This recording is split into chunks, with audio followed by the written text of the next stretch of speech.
أعوذ بالله من الشيطان الرجيم. بسم الله الرحمن الرحيم.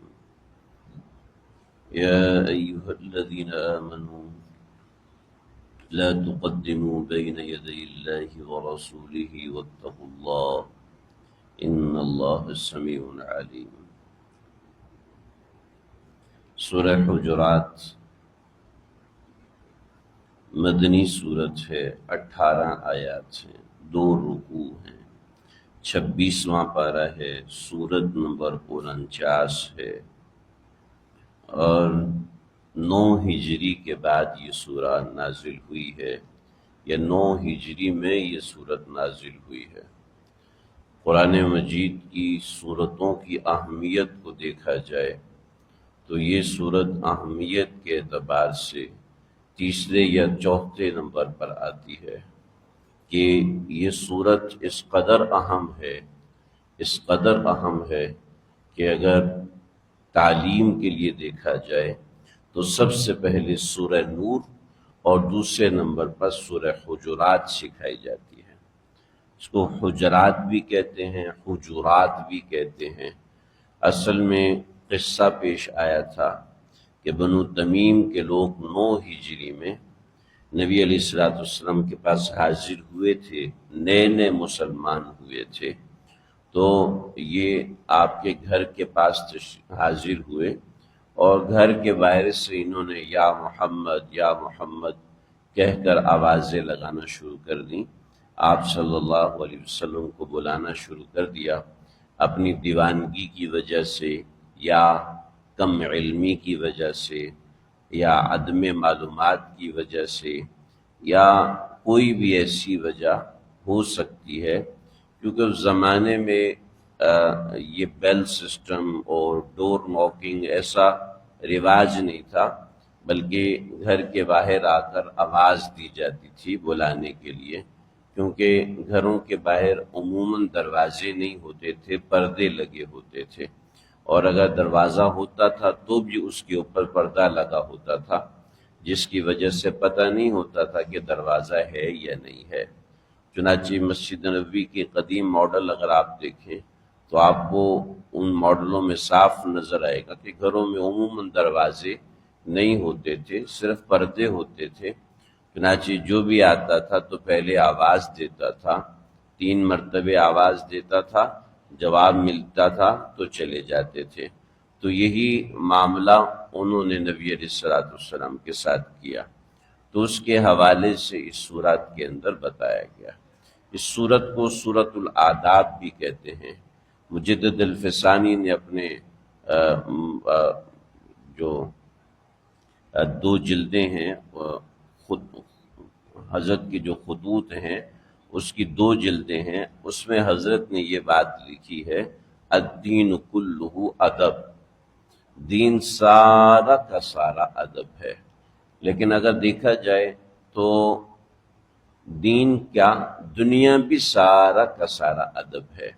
یعنی اگر کوئی شخص دنیا حاصل کرنا چاہتا ہے تو وہ سب کچھ ادب پر موقوف ہے، ایسی اگر دین حاصل کرنا چاہتا ہے تو وہ بھی ادب پر موقوف ہے۔ ہمارے استاد فرمایا کرتے تھے کہ اپنے ساتھ اگر کسی عالم کو رکھنا ہے، مفتی کو رکھنا ہے، کسی طالب علم کو رکھنا ہے تو بس یہ دیکھو کہ باادب ہونا چاہیے، قابل ہے یا نہیں ہے ان سب باتوں کو چھوڑ دو۔ ایسے ہی کام کرنے والا ملازم ہے، نوکر ہے، اگر وہ باادب ہے، با اخلاق ہے پھر تو ٹھیک ہے، لیکن باادب با اخلاق نہیں ہے مگر قابل بہت زیادہ ہے تو یہ شخص فتنہ بنے گا، فساد کا ذریعہ بنے گا۔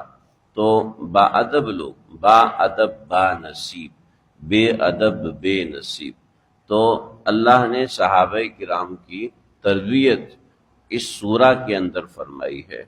اگر یہی صورت ہمیں سمجھ میں آ جائے عمل کے اعتبار سے تو بہت بڑا کام بن سکتا ہے۔ تو ادب کا تعلق قلب سے ہوتا ہے، دل سے ہوتا ہے۔ دل میں ادب احترام ہوتا ہے تو اعمال اسی نوعیت کے سرزد ہوتے ہیں۔ یا ایھا الذین آمنوا، اے ایمان والو، لا تقدموا بین یدی اللہ ورسولہ، اللہ اور اس کے رسول سے مت بڑھو۔ اللہ اور اس کے رسول سے مت بڑھو۔ کیا مطلب مت بڑھو؟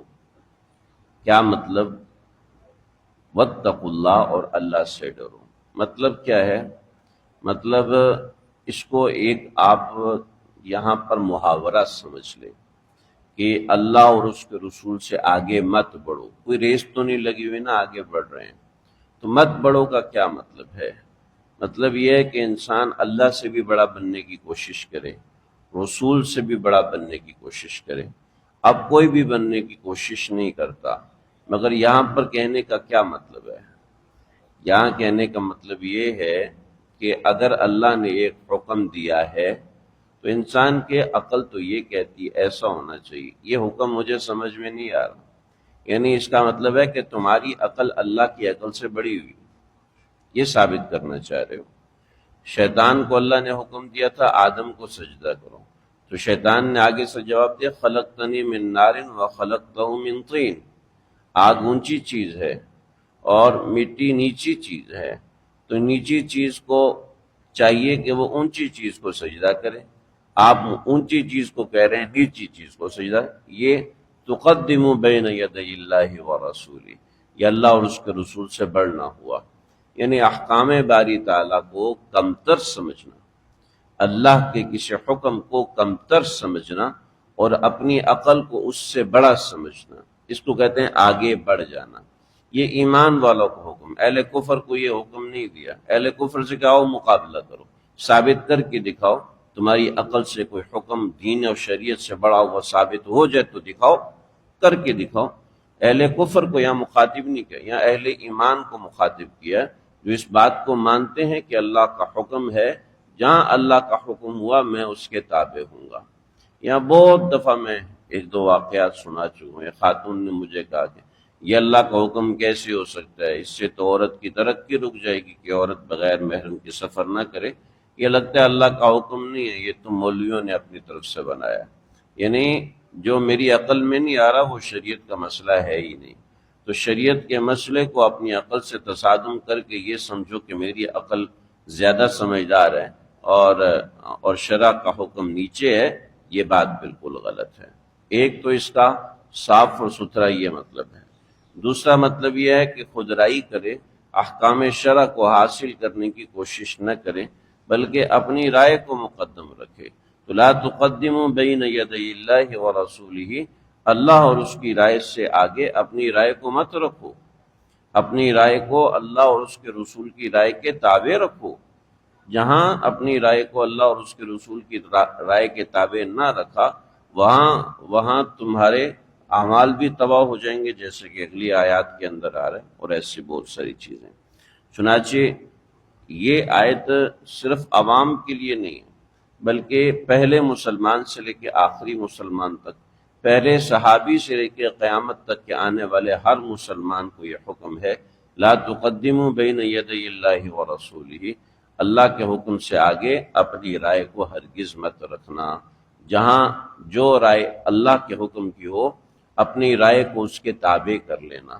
ہمارے ہاں خود رائے اتنی خطرناک ہے، اتنی خطرناک ہے کہ یہاں تلفیق فی المذہب بھی ہونا شروع ہو جاتا ہے اور طرح طرح کی چیزیں۔ بطور مثال فقہا میں آپس میں بہت سی چیزوں میں اختلاف ہے، تو اب ہمارے ہاں کیا ہوتا ہے، اس مسئلے میں اس فقیہ کی رائے لے لیں کیونکہ اس میں آسانی ہے، اس مسئلے میں اس فقیہ کی رائے لے لیں کیونکہ اس میں آسانی ہے۔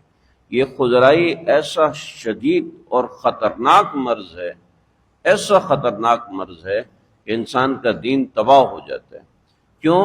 یہاں پر اس فقیہ کی رائے پر اپنی مرضی کے مطابق عمل کرنا ہے، یہاں اس فقیہ کی رائے پر اپنی مرضی کے مطابق عمل۔ یہ شریعت کی رائے پہ عمل درآمد نہیں ہے، یہ اپنی مرضی کے مطابق چل رہا ہے، اور اپنی مرضی کے مطابق یہ خالصتاً صراحتاً تباہی ہے اور کچھ بھی نہیں۔ تو لا تقدموا بین یدی اللہ، یہ اس میں احکام میں شدت اتنی سخت اور زیادہ ہے، میں اس کو واضح نہیں کر پا رہا ہوں، لیکن اتنے سمجھ لیں کہ اپنی خود رائے، اپنی رائے کو مقدم رکھنا حکم شرع کے، یہ یہاں پہ مخاطب ہے۔ چنانچہ اپنے آپ کو، چاہے وہ عالم ہے چاہے وہ غیر عالم ہے، چاہیے یہ کہ کسی ایک فقیہ کی رائے کے مطابق زندگی گزارے۔ یہ نہیں کہ یہاں میں اس مولوی صاحب کو فالو کروں گا اور یہاں پر اس مولوی صاحب کو فالو کروں گا، تو یہ اپنی رائے کو فالو کرنا، ایک کے مطابق اپنے آپ کو چلانا ضروری ہے۔ آدھی میں اس کی بات مانی، آدھی میں اس کی بات مانی، اس کو کہتے ہیں تلفیق فی المذہب، جو کہ مجمع علیہ حرام ہے۔ اس کی مثالیں اتنی گہری ہیں کہ میں یہاں دے بھی دوں گا تو سمجھ میں نہیں آئے گی، کہ ایک حضرت شیخ الاسلام صاحب نے اس کی کئی مثالیں دی ہیں اپنی کتاب اصول الفقہ و آدابہ کے اندر، بہت ساری مثالیں دی ہیں تلفیق فی المذہب۔ لہٰذا ایک رائے کے مطابق نہیں، اس مذہب میں اس مسئلے میں میں شافعی کے مطابق چلوں گا، اس مسئلے میں میں حنبلی کے مطابق چلوں گا۔ میرے پاس ایک سوال آیا کہ میں نے اپنی بیوی کو طلاق دی ہے لیکن مجھے جواب فقہ شافعی کے مطابق چاہیے، تو میں نے کہا کہ فقہ شافعی کے مطابق تو ظاہری بات ہے اس کو گنجائش مل جائے گی۔ میں نے اس سے کہا اس سے یہ ڈاکٹر صاحب ہیں اور شدید ترین بیمار ہیں، ڈپریشن کا شکار ہیں، اور یہ اس نے پرسکرپشن بھی بھیجی ہے اور یہ بیچارہ مرنے والا ہے، تو ہم فقہ شافعی کے مطابق ان کو جواب دے دیتے ہیں، جبکہ وہ خود ہی فقہ شافعی کا جواب مانگ رہا ہے، تو آپ اجازت فرمائیں تو ہم جواب لکھ دیتے ہیں۔ اس نے کہا خبردار، تم کہاں سے آگے شریعت ساز، میں کہاں سے آگے شریعت ساز۔ اس کو زیادہ شوق ہے تو شافعی فقہاء سے سوال پوچھے، اس کو یہ نمبر دے دو، یہ شافعی علماء ہیں، ان سے جا کے مسئلہ پوچھے۔ ہم خود سے شافعی مسئلہ کے مطابق جواب، ہم کوئی شریعت ساز ہیں؟ ہم شریعت ساز نہیں ہیں، ہم صرف شریعت کو نقل کرنے والے۔ خبردار جو یہ کبھی زندگی میں آگے غلطی کی، لوگوں کا دین برباد کر دو گے، وہ تمہیں جنتوں میں لے کے جائے گا۔ جو شرع کا مسئلہ ہے سیدھا وہ بتاؤ، تلفیق مت کرو۔ اب یہ تلفیق ایک اصطلاح ہے کہ اس سے یہاں بھی وہاں سے گنجائش مل رہی، چلو وہاں سے دے دو، یہاں سے گنجائش مل رہی، یہاں سے دے دو۔ تو اب یہ اس نوعیت کی یعنی وہ لوگ جو کہ 70 سال سے فتویٰ دے رہے ہیں، 70 برس سے فتویٰ دے رہے ہیں، 18 سال کی عمر سے فتویٰ دینا، آج 88 سال عمر ہوگی، فتویٰ دے رہے ہیں اور فتوے پہ کام کر رہے ہیں، وہ یہ چیزیں سمجھ سکتے ہیں، ہم تو صرف ایک نقل کرنے والے ہیں۔ تو لا تقدموا بین یدی اللہ ورسولہ واتقوا اللہ۔ پھر اس نے بڑی تفصیل سے سمجھایا کہ ہمارے پاس فقہ شافعی کے چند اصول موجود ہیں، فقہ شافعی کی چند کتابیں موجود ہیں، ہو سکتا ہے کہ اس کی جزیات کے اندر بہت باریکیاں ہوں، ہم صرف کتاب الام سے دیکھ کے مسئلہ بتا دیں، امام شافعی کی چند تفاسیر کو دیکھ کے مسئلہ، یہ سب کچھ نہیں ہوتا۔ فتویٰ دینے کے لیے بہت سی چیزیں چاہیے ہوتی ہیں، تو آگے نہیں بڑھنا اللہ کے احکامات کے۔ ان اللہ سمیع علیم، بے شک اللہ خوب سننے والے اور خوب جاننے والے ہیں۔ اس کے بعد یہ جو واقعہ پیش آیا تھا، اس کے 3-4 جز ہیں۔ اگلا جز میں اگلی آیت کے ساتھ ذکر کروں گا، یا ایھا الذین آمنوا لا ترفعوا اصواتکم فوق صوت النبی، یہ لا تقدموا کے ساتھ ہے۔ حضرت ابوبکر صدیق اور حضرت عمر رضی اللہ عنہ، ان دونوں کا اختلاف ہو گیا۔ حضرت اقرا بن حابس یہ بنو تمیم کے تھے، اور قعقاع بن معبد یہ دوسرے صاحب تھے، یہ بعد میں جا کے انہوں نے منافقت ارتداد اختیار کر لیا، تو ان کی سرداری کے حوالے سے معاملہ تھا۔ تو اقرا بن حابس اور قعقاع بن معبد، یہ دونوں حضرات کے بارے میں ابوبکر صدیق اور حضرت عمر کی رائے تھی، اس رائے میں اختلاف ہوا، نبی علیہ السلام کے سامنے اپنی رائے میں سبقت اختیار کی، اس کے بارے میں نازل ہوا لا تقدموا بین یدی، اور اس کے بارے میں نازل ہوا لا ترفعوا اصواتکم فوق صوت النبی۔ تفصیلات بہت زیادہ ہیں، انشاءاللہ آئندہ اس کو ذکر کروں گا۔ اللہ تعالیٰ